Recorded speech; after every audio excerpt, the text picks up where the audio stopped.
Tes 1 2 1 2. Dia 6 kali. 20 menit aja. Bismillahirrahmanirrahim. Assalamualaikum warahmatullahi wabarakatuh. Alhamdulillahi wa kafa wassalatu wassalamu ala nabiyil mustafa wa ala alihi wa ashabihi wa man bihudahu muhtada amma ba'd. Hayyakumullah wa hayyakunallah ayyuhat tullabut talibat. Alhamdulillah, puji syukur senantiasa kita ucapkan untuk Allah Azza wa Jalla atas anugerah dan karunia darinya. Di antaranya kita masih diberikan kesehatan, di antaranya kita masih diberikan kesempatan untuk melanjutkan pelajaran kita pada hari ini. Salawat dan salam senantiasa tercurahkan kepada baginda Rasulullah sallallahu alaihi wasallam, Nabi besar Muhammad bin Abdullah, dan kepada keluarga beliau, para sahabatnya dan pengikut-pengikutnya sampai hari kiamat kelak. Semoga kita yang belajar mendapatkan syafaatnya di akhirat nanti, Allahumma amin.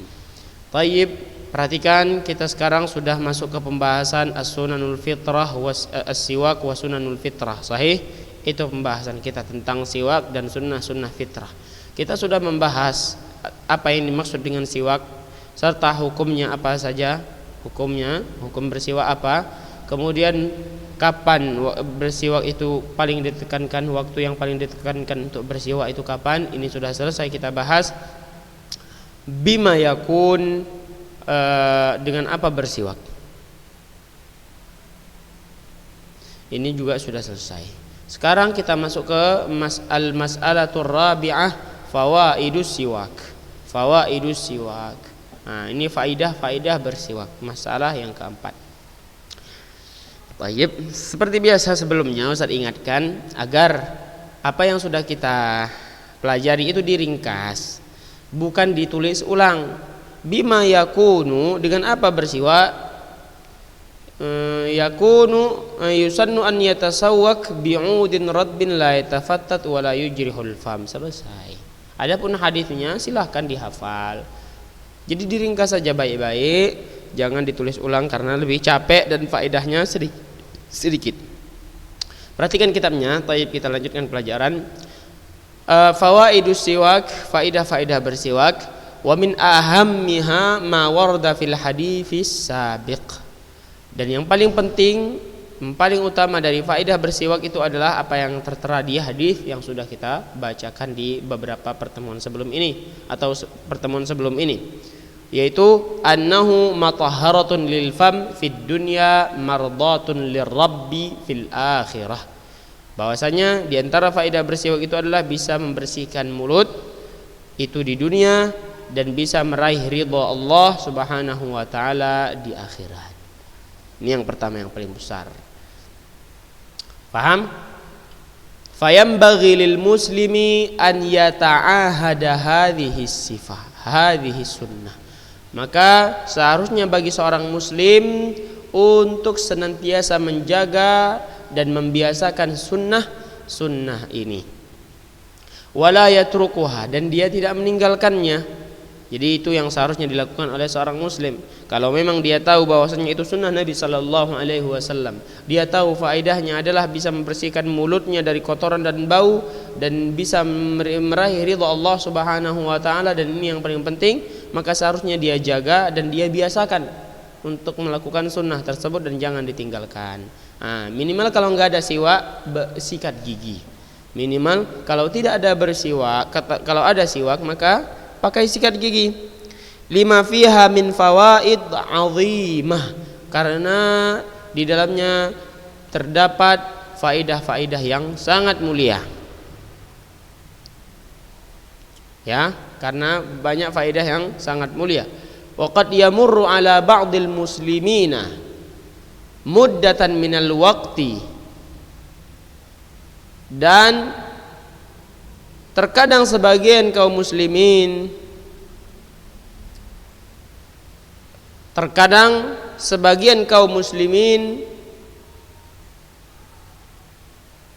menjalani waktu yang cukup lama, minal waqti kasyahri wasyahrain, seperti sebulan atau 2 bulan, wahum lam yatasawwaku, dan mereka tidak mau bersiwak.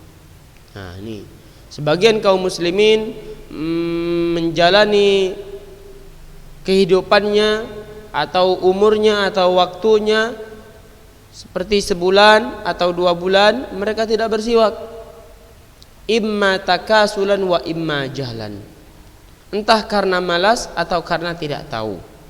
Wa haula'i qad fatahumul ajrul azim wal fawaidul katsirah, dan mereka luput dari mereka pahala yang sangat besar dan faedah yang sangat banyak. Jadi karena malas ataupun tidak tahu itu banyak pahala-pahala dan faedah-faedah yang luput dari mereka. Wa bisababi tarkihim hadhihi sunnah allati kana yuhafidhu 'alaiha an-nabiy sallallahu alaihi wasallam, dan sebabnya karena mereka meninggalkan sunnah yang senantiasa dijaga oleh Nabi sallallahu alaihi wasallam. Mereka tinggalkan sunnah yang senantiasa dijaga dan dilakukan oleh Nabi sallallahu alaihi wasallam. Wa kada ya'muru biha ummatahu amra ijab laula khaufal masyaqqah, dan nyaris Nabi sallallahu alaihi wasallam perintahkan umatnya dan perintah tersebut wajib, nyaris menjadi wajib kalau bukan karena takut kesulitan bagi umatnya. Ya, begitulah saking Nabi sallallahu alaihi wasallam menjaga yang namanya bersiwak. Bahkan perintah Nabi sallallahu alaihi wasallam hampir atau nyaris bersiwak, nyaris menjadi wajib. Kalau bukan karena Nabi khawatir umatnya akan kesulitan, maka Nabi sallallahu alaihi wasallam akan perintahkan bersiwak dan perintah tersebut wajib. Paham ya? Wa qad dzakaru fawaida ukhra lisiwak, dan masih banyak lagi faedah-faedah yang lainnya dari bersiwak. Masih banyak lagi faedah-faedah lainnya dari bersiwak. Di antaranya minha an yuqawwil asnan wa yashuddul lithah wa yunqis saut wa yunshitul abda. Di antara faedah-faedah lain dari bersiwak adalah menguatkan gigi, kemudian menjadikan gusi lebih kokoh, kemudian menjernihkan suara, kemudian membuat seorang hamba lebih semangat, lebih giat dalam beribadah tentunya. Ini faedah-faedah bersiwak. Paham? Sebenarnya kegunaan faedah disebutkan di sini adalah untuk memotivasi kita semua, baik yang ikhwan maupun yang akhwat, harus termotivasi. Terlebih lagi kalau di antara motivasi tersebut tentang perkara akhirat, maka harusnya lebih giat. Begitulah seorang muslim. Ini tidak, kalau ngakunya muslim, ngakunya mukmin, tapi kalau ada motivasi tentang akhirat dia biasa saja. Ini banyak terjadi. Dia biasa saja, padahal sudah dikatakan bisa meraih ridha Allah di akhirat, tapi dia enggak tertarik sama sekali. Ini berarti ya di hatinya ada penyakit itu ya. Tapi coba dia akan meraih 100 juta, langsung dia giat, segiat-giatnya. Dia akan meraih rumah istana, apalagi itu, langsung dia kejar-kejaran. Tapi kalau dikatakan akan mendapatkan keridhaan Allah, dia biasa-biasa aja. Itu seorang muslim yang sudah parah hatinya ya. Jadi banyak faedah-faedah bersiwak. Maka dari itu hendaklah antum dan antuna menjaga hal ini. Tayyib. Itu permasalahan yang keempat. Al-mas'alatul khamisah, masalah yang kelima, sunanul fitrah. Sunnah fitrah.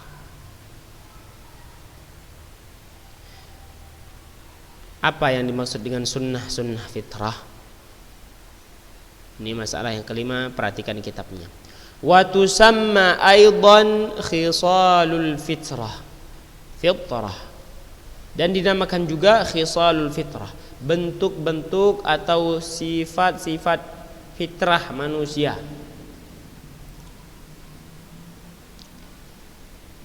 Wadzalika li'anna fa'ilaha yutasafu bil fitrati allati fatarallahu an-nasa 'alaiha wastahabbaha lahum. Mengapa demikian? Itu karena orang yang mengerjakan sunnah-sunnah ini dikatakan bahwa dia telah menjalankan fitrahnya yang difitrahkan oleh Allah Subhanahu wa taala kepada dirinya, fitrah penciptaannya. Sebagaimana Allah Subhanahu wa taala ciptakan dia, wastahabbaha lahum, dan Allah mencintai perbuatan tersebut. Makanya dikatakan sunanul fitrah. Fitrahnya manusia harus seperti itu, begitu. Keadaan manusia awal mulanya seperti itu dengan sunnah-sunnah ini, makanya dikatakan fitrah. Sunnah-sunnah fitrah. Allah Subhanahu wa taala ciptakan manusia di atas sifat-sifat ini, di atas sunnah-sunnah ini. Wastahabbaha lahum, dan Allah Subhanahu wa taala suka hal tersebut bagi mereka. Liyakunu ala ahsani hayatin wa akmali surah, agar mereka menjadi orang dengan bentuk yang paling, dengan kondisi yang paling bagus dan bentuk yang paling sempurna jika mereka melakukan sunnah-sunnah fitrah tersebut. Faham? Kalau mereka lakukan sunnah-sunnah fitrah ini, maka mereka bisa menjadi orang yang memiliki kondisi yang paling bagus dan bentuk yang paling sempurna.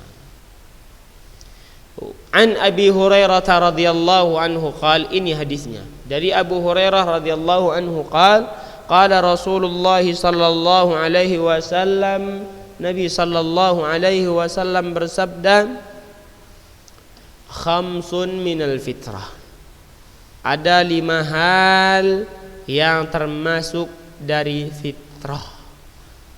Apa saja 5 hal tersebut? Yang pertama, al-istihdad wal khitanu wa qassu syaribi wa natful ibti wa taqlimul adhafir. Yang pertama, al-istihdad. Apa itu al-istihdad? Kita akan artikan ya. Perhatikan nomor 1 ini. Di bawahnya, penjelasannya berada di bawah. Ada 5 hal yang termasuk fitrah manusia. Yang pertama al-istihdad, kemudian yang kedua akhitan, yang ketiga qassus syarib, yang keempat natful ibti, yang kelima taqlimul adhafir. 5 hal ini kata Nabi sallallahu alaihi wasallam termasuk fitrah. Apa itu al-istihdad? Yang pertama, al-istihdad wa huwa halqul 'anah. Maksud dari al-istihdad adalah mencukur bulu kemaluan. Mencukur bulu kemaluan. Wa hiya sya'run nabitu haulal farj. Ia adalah rambut yang tumbuh di sekitar alat vital. Paham? Makanya dikatakan mencukur bulu kemaluan. Summiya bidzalika, kenapa dinamakan al-istihdad Ustaz? Summiya bidzalika liisti'malil hadidah fihi wa hiyal musa. Kenapa dikatakan al-istihdad? Karena di dalam membersihkannya, dalam mencukurnya menggunakan besi yang tajam atau silet. Wa hiya al-musa. Yang dia alat tersebut dinamakan al-musa, artinya adalah alat pencukur. Alat pencukur. Alat pencukur gunakan besi atau apa? Atau kara. Besi menggunakan besi atau apa namanya? Plastik. Tentu menggunakan besi, silet, aluminium dan lain-lainnya. Wa fi izalatihi jamalun wa nadhafah. Dan di dalam menghilangkan bulu tersebut terdapat keindahan dan kebersihan. Wa yumkin izalatuhu bighairil halqi, kal muzilatil musanna'ah, dan bisa saja, boleh saja menghilangkannya tanpa harus dicukur, seperti menggunakan alat-alat penghilang atau pencabut bulu-bulu tersebut yang dibuat oleh manusia. Nggak mesti dicukur, boleh juga pakai pakai krim-krim gitu yang bisa mencabut bulu, merontokkan bulu, boleh. Ya, seperti itu sunnah fitrah. Fitrah manusia demikian. Kenapa dinamakan sunanul fitrah, sunnah fitrah? Karena fitrahnya manusia tidak ada bulu ataupun rambut di sekitaran bagian tubuh tersebut. Makanya fitrahnya manusia harus mencukur bulu kemaluan. Dalam menghilangkannya terdapat keindahan dan kebersihan. Ingat ini, jangan jadi orang muslim itu kotor, membiarkan bulu bertebaran di mana-mana. Dia biarkan bulu hidungnya keluar-keluar, dia biarkan bulu di telinganya keluar-keluar. Ada itu biasanya itu orang kotor tuh kayak gitu itu. Ada biasanya. Pernah Ustadz pernah lihat. Apalagi bulu-bulu di sekitaran bulu alat vital atau kemaluan itu. Jangan dibiarkan seperti hutan. Jangan biarkan jadi hutan ya, bau, kemudian kotor. Jangan berbangga-bangga pula, saya lebat. Nah, nggak boleh kayak gitu. Kalau ada yang bangga dengan lebatnya bulu tersebut, maka berarti otaknya perlu dipertanyakan itu. Akalnya perlu digeser sedikit karena udah agak bergeser itu berarti. Ya. Maka dinamakan dengan al-istihdad. Halqul anah, mencukur bulu kemaluan. Baik.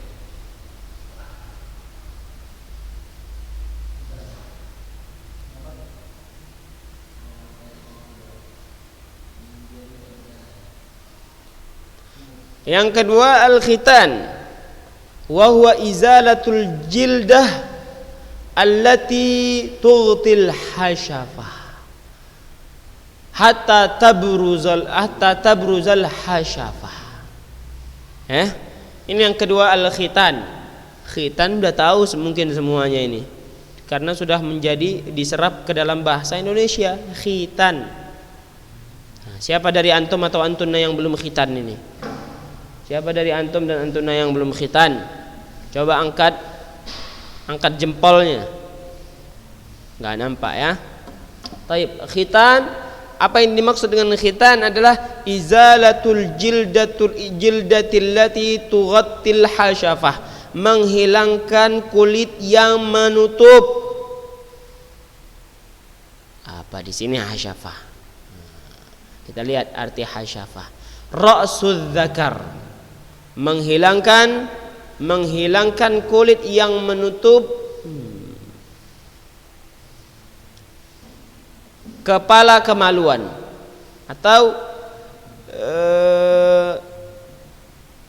yang menutup kemaluan tersebut. Itulah artinya. Yang penting khitan, semuanya sudah faham.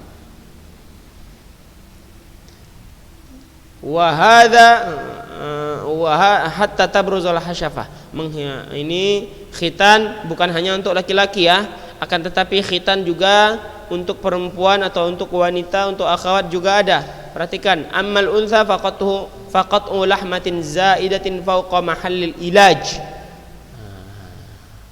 Ini dokter yang tahu memotong daging yang berlebih di sekitaran kemaluan tersebut. Dokter yang tahu di mana tempatnya. Jangan potong-potong sendiri pula. Yang laki potong sendiri, yang akhwat, yang ikhwan potong sendiri, yang akhwat potong sendiri. Tidak boleh.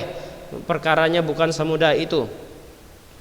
Jadi yang namanya khitan itu dengan dokter atau tenaga ahlinya ya.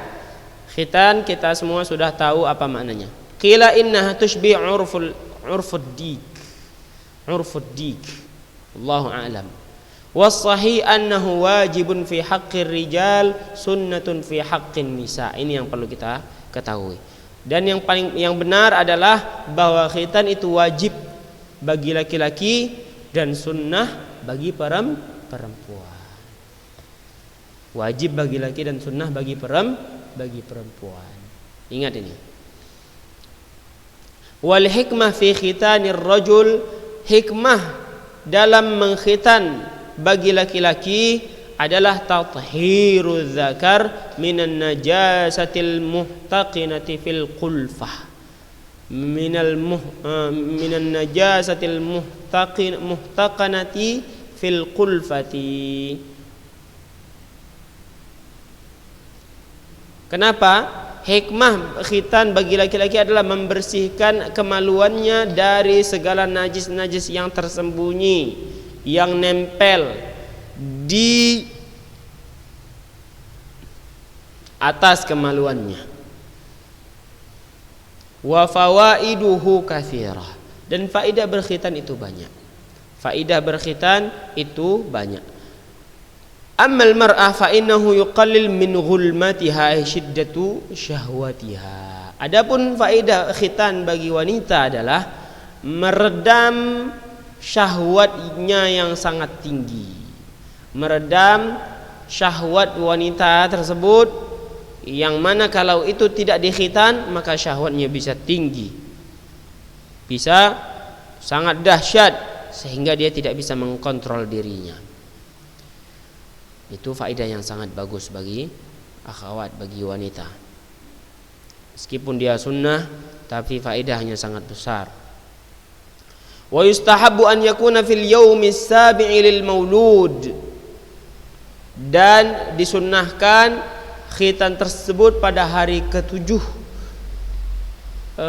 kelahiran, hari ke-7 kelahiran bayi. Li'annahu asra'u lil bur'i, karena pada waktu tersebut lebih cepat sembuhnya.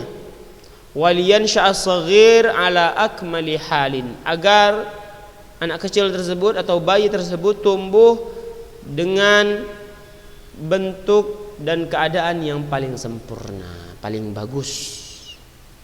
Jadi lebih disunnahkan itu dilakukan khitan terhadap bayi pada hari ke-7-nya, karena itu lebih cepat sembuh dan agar si bayi atau si kecil bisa tumbuh dalam bentuk yang sempurna.